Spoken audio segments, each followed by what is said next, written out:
This week's episode of The Real Housewives of Salt Lake City felt less like a luxury getaway and more like a survival challenge on the open sea.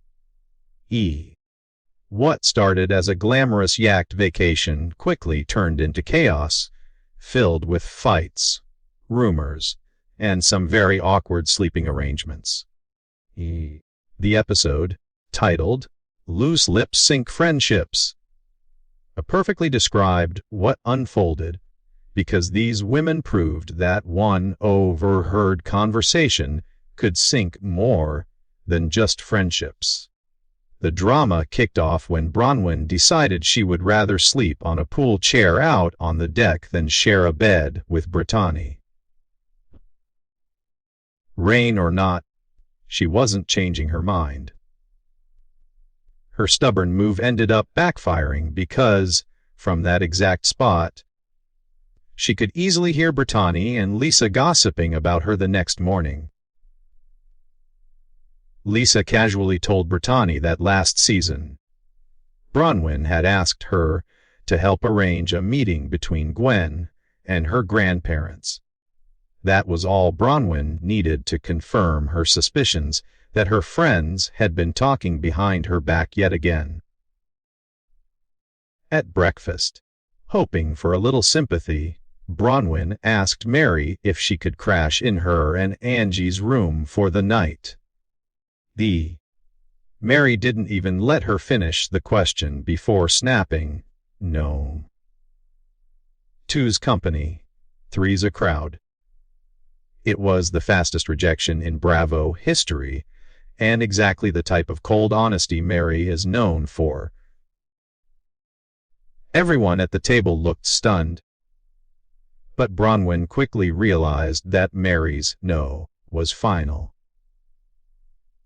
Britani then tried to convince Bronwyn to come back to their room and make peace, but Bronwyn wanted no part of it. She accused Britani of possibly sneaking one of the yacht crew members, namely Captain Jason, into their room the night before. Britani denied it immediately, explaining that the captain was just fixing her air conditioner. The Bravo cameras confirmed it too, completely blowing up Bronwyn's rumor before it could even spread. Lisa then joined in, trying to put an end to the gossip by asking one of the crew members to confirm that Captain Jason wasn't even interested in Britani. That only made things more awkward, especially for Bronwyn, who was realizing that maybe she was the one stirring unnecessary trouble. Lisa's sudden desire to protect Captain Jason's reputation didn't sit well with Bronwyn. After all, this was the same woman who had been gossiping about her minutes earlier. Bronwyn pointed out the hypocrisy, but Lisa immediately denied saying anything malicious. It was classic Lisa, pretending to take the moral high ground while doing the exact opposite behind the scenes. Things got even messier when Angie decided to drop a bombshell. She reminded everyone that after Lisa's Clarity Luncheon, which was supposed to heal old wounds, Lisa had told her off camera that Todd, Bronwyn's husband, had once made out with one of her hot friends, while farting the entire time. The table went silent for a second as everyone processed what they just heard. Even for RHOSLC, this was wild. Mary delivered the best line of the episode when she said in her confessional, "If someone told me my husband was making out with someone and farting, I don't know which one I'd be more devastated about." It was pure comedic gold. Lisa didn't even bother denying it. She admitted she said it, but clarified that it wasn't one of her friends, and that she should never have brought it up in the first place. Her quick confession actually made her look slightly better, especially compared to how defensive she'd been in previous episodes about other rumors. It showed that she might be guilty of gossip, but not of the more serious accusations, like leaking Bronwyn's court information to bloggers. Lisa's honesty, oddly enough, might have saved her image a little. Bronwyn, however, didn't take the revelation lightly. She lashed out at Lisa, furious that she would make up such a disgusting story about her husband. But instead of exploding completely, she tried to channel her anger differently. She said that Todd would probably want her to stay calm and focus on enjoying the trip. Angie, however, told her that the only way to deal with Lisa was to fight back hard and not let her get away with anything. Bronwyn seemed torn between keeping her cool and going full drama mode. Meanwhile, Lisa and Meredith had their own side discussion about whether Meredith had been supportive enough of Lisa this season. Meredith insisted that she had, but Lisa argued that her support was always too private and that she needed her to be more vocal. Their tense conversation was interrupted when Mary jumped in and bluntly called Meredith boring and said she didn't have a storyline. Meredith defended herself by saying, "I do a lot of very interesting things." Mary didn't seem convinced, but to be fair, Meredith's slow and dramatic way of speaking has always been entertaining on its own. Back on the yacht, Bronwyn and Angie decided to lighten the mood by dressing up in inflatable costumes, because, of course, nothing says girls trip like inflatables in the middle of chaos. Unfortunately, it didn't go smoothly. As Angie tried to walk through a door dressed as a giant inflatable seahorse, the door slammed on her hand, leaving her bleeding and in pain. It was both tragic and hilarious at the same time. Classic housewives energy. The night's dinner theme was zombies, supposedly representing how the women always dig up old drama and bring past issues back to life.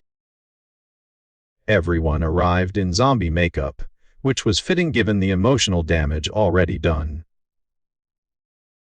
During dinner, Heather asked if anyone had checked in with their families. Bronwyn mentioned she had talked to Todd and Gwen, but they were upset about the farting rumor. She reminded everyone that her family was off limits. Lisa actually apologized, promising never to mention them again.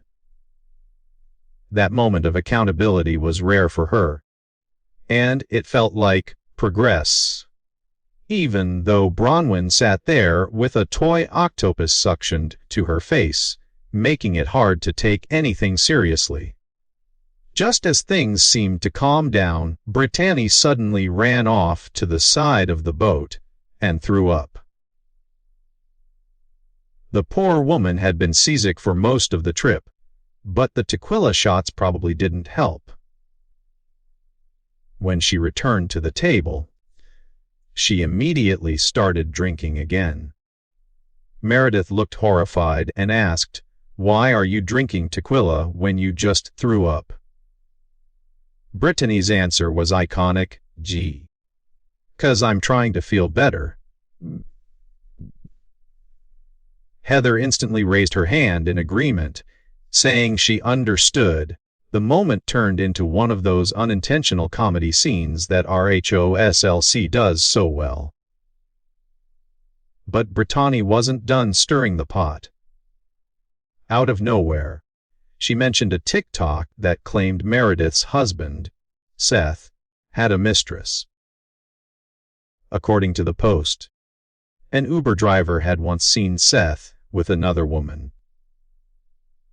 Everyone froze as Meredith's face changed from confused to furious. She denied everything immediately and accused Britani of bringing it up just to deflect from her own messy relationship. Britani insisted she was only trying to give Meredith a safe space to talk about it, which was obviously a ridiculous excuse. It was messy, inappropriate, and perfectly on brand for the show. As the argument heated up, Captain Jason, who was supposed to join them for dessert, quietly slipped away from the table. Even he couldn't handle the housewives' drama. Between vomit, rumors, and inflatable costumes, it was clear this Yacht trip was cursed from the start. By the end of the episode, almost every relationship had taken a hit. Bronwyn was alienated after her dramatic poolside stunt. Lisa tried to save her reputation after the farting comment. Meredith was dragged into cheating rumors, and Britani was both vomiting and fighting off gossip. Angie somehow managed to get injured in the most bizarre way possible, and Mary continued to deliver unfiltered commentary that made everything even funnier. Loose lip-sync friendships proved that no luxury vacation can fix deep-rooted tension. Instead of bringing the women closer, this Yacht trip pulled them further apart and gave fans one of the most chaotic, hilarious, and unforgettable episodes of The Real Housewives of Salt Lake City yet. Between Bronwyn's paranoia, Lisa's gossip, and Britani's tequila fueled honesty, this was a Bravo masterpiece. And the fact that the entire thing unfolded on a moving boat made it even better. At this point, no one's sure if the friendships can be saved, but one thing's certain, Dites. This trip will go down as one of the wildest in RHOSLC history.